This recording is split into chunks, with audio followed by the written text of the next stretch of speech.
Have you ever wondered about the intricate dance between desire and sexuality? It's a fascinating journey into the depths of our own psyche, where our most primal instincts meet our most profound emotional experiences. So, buckle up and get ready for a deep dive into the world of desire and sexuality.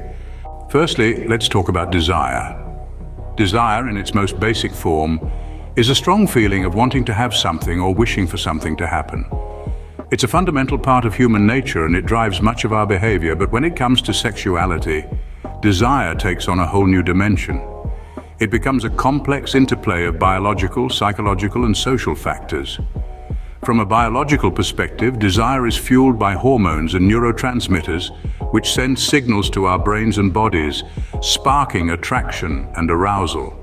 These chemical messengers are responsible for the physical sensations that we often associate with desire, such as a racing heart or a fluttering stomach.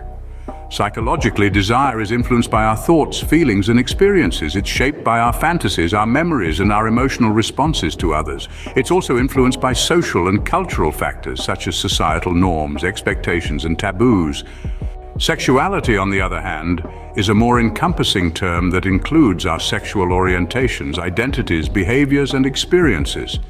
It's a complex spectrum that reflects the diversity of human experience.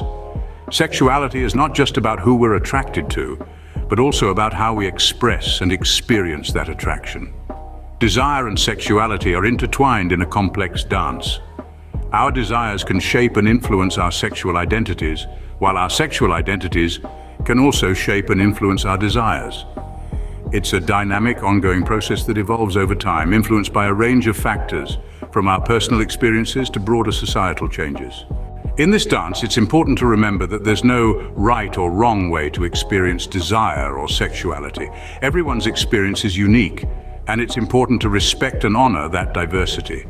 It's also crucial to understand that consent is a fundamental part of any sexual interaction. It's about communication, respect, and mutual agreement, ensuring that all parties involved feel safe and comfortable. In conclusion, desire and sexuality are complex, multifaceted aspects of our human experience. They're influenced by a range of biological, psychological, and social factors, and they shape and are shaped by our identities and experiences. They're a dance, a conversation, a negotiation between our bodies, our minds, and our societies. So, next time you find yourself contemplating the dance of desire and sexuality, remember that it's a journey of self-discovery, a testament to the diversity of human experience, and a celebration of the complexity and richness of our lives.